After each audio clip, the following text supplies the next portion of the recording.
వస్తుందంటే బిల్లు కట్టాలని అడిగినారు. అంటే మహిళలు కాదు, వృద్ధులు కాదు, అందరిలోనూ అసంతృప్తి ఉంది. అది గుంభరంగా ఉండేటప్పుడు ఒక సెగ్మెంట్ మహిళలు, లేకపోతే ఈ 18 నుంచి 30 వయసు వాళ్ళు, వీళ్ళందరూ ఒక పార్టీకి వేస్తారు అనేది ఒక డాక్టర్ కట్టడం అనేది కరెక్ట్ కాదు. యాజ్ అమర్ రీసెర్చ్ కూడాను ఒక్కొక్క నియోజకవర్గానికి ఒక్కొక్క విధంగా మహిళలు ఓటింగ్ పర్సంటేజ్ ఉంది. ఓటింగ్ ఓవరాల్ గా మీరు తీసుకుంటే మీరు వేసే క్వశ్చన్ లోనే ఇది ఉంది, వ్యాలిడిటీ ఉంది. ఎందుకంటే ఓవరాల్ గా మహిళల శాతం ఎక్కువ ఉంటుంది. ఇప్పుడు మొత్తం మీరు ఓటింగ్ ఇది తీసుకోండి, ఓటర్స్ లిస్ట్ తీసుకోండి, ఓవరాల్ గా మహిళల శాతం ఎక్కువ ఉంది. దానికి తోడు ఈసారి పర్సంటేజ్ కూడా పెరిగింది. కాబట్టి ఒక్కొక్క నియోజకవర్గానికి ఒక్కొక్క మాట ఉంటుంది. కానీ మహిళలు ఈ పార్టీకి వేస్తారు, ఈ పార్టీకి వేయలేదు అనేది అలా చెప్పలేము మనం. అది కరెక్ట్ కూడా కాదు. తర్వాత ఎస్సీ విషయంలో ఎస్సీ పర్సంటేజ్ నేను ఇంతకుముందే చెప్పాను, అరౌండ్ 8% అనేది వైఎస్ఆర్సీపీకి తగ్గింది. గతంలో చూస్తే ఎస్టీ స్టిల్ వైఎస్ఆర్సీపీ వైపు ఉంది.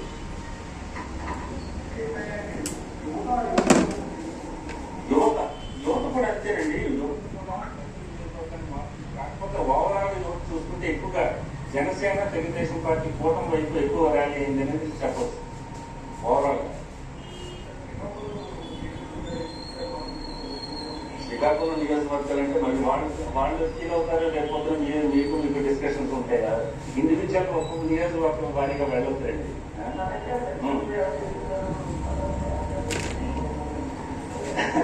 చెప్పాలంటే చెప్పేసి మొత్తం 175 నియోజకవర్గాలు జరుగుతూ ఉంది. మీ కావాలని పంపించేస్తాం.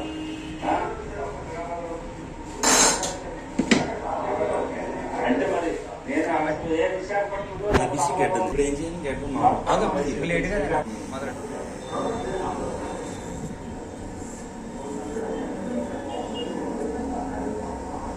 ఇంకా సార్ మీరేమన్నా అడిగితే నేను చెప్పగలను. ఎందుకంటే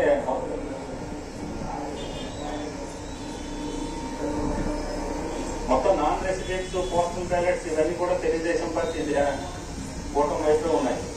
యాక్చువల్గా మీకు అసలు విషయం ఒకటి చెప్పలేకపోయాను.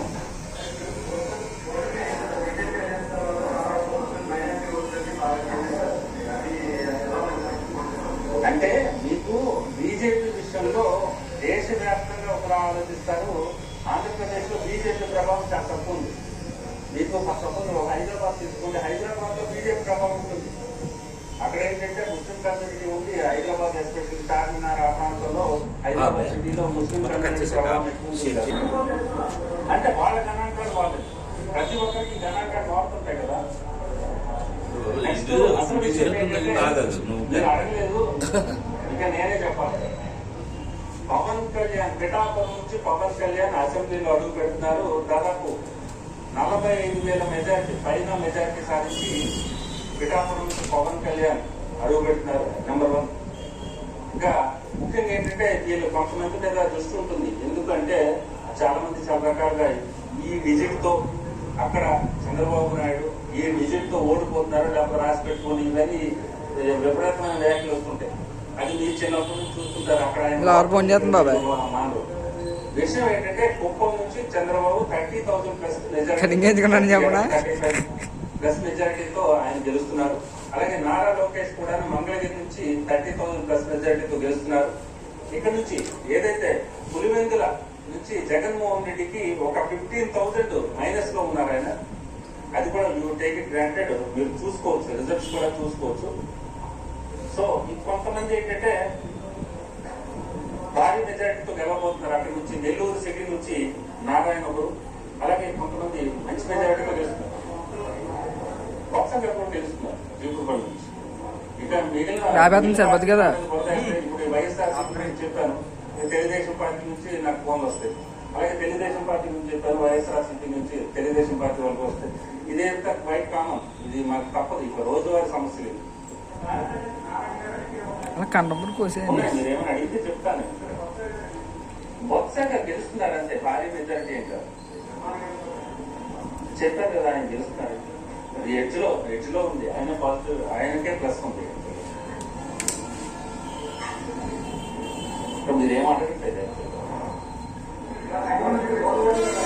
అది ఫోన్లో పెట్టి ఎలా వచ్చాను నుంచి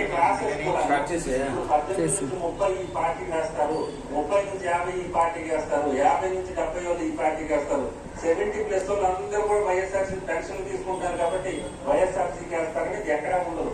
అలాగే ఇది కూడా అంతే, యువతి ఈ పార్టీకి వేస్తారనేది ఏమి ఉండదు. కాకపోతే కొంత పర్సెంటేజ్ ఎక్కువ వేస్తారు. ఇప్పుడు మీరేమడుగుతున్నారు? రూరల్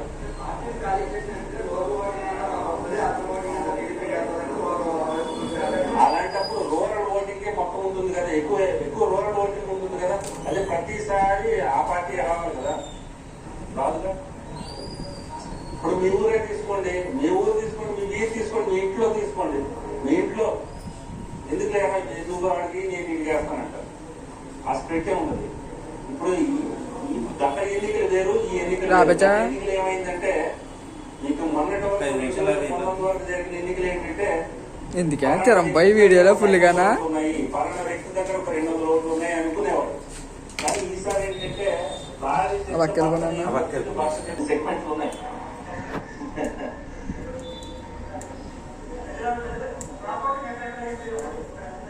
అంటే కొన్ని చెప్పాలంటే ఒక విజయనగరం ఒకటి ఉంది, నెక్స్ట్ రాజమండ్రి ఒకటి ప్రభావం చూపిస్తుంది. మిగిలిన పెద్దగా లేవు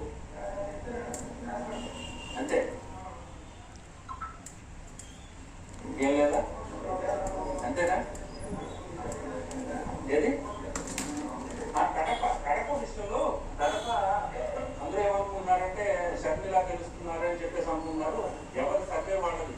కానీ యాజ్ అవర్ సర్వే అక్కడి నుంచి మరోసారి వైఎస్ అవినాష్ రెడ్డి గెలుస్తున్నాడు. ఆయన కాకపోతే మెజారిటీ తగ్గుతుంది, వైఎస్ అవినాష్ రెడ్డి గెలుస్తున్నారు. ఇంకో విషయం ఏంటంటే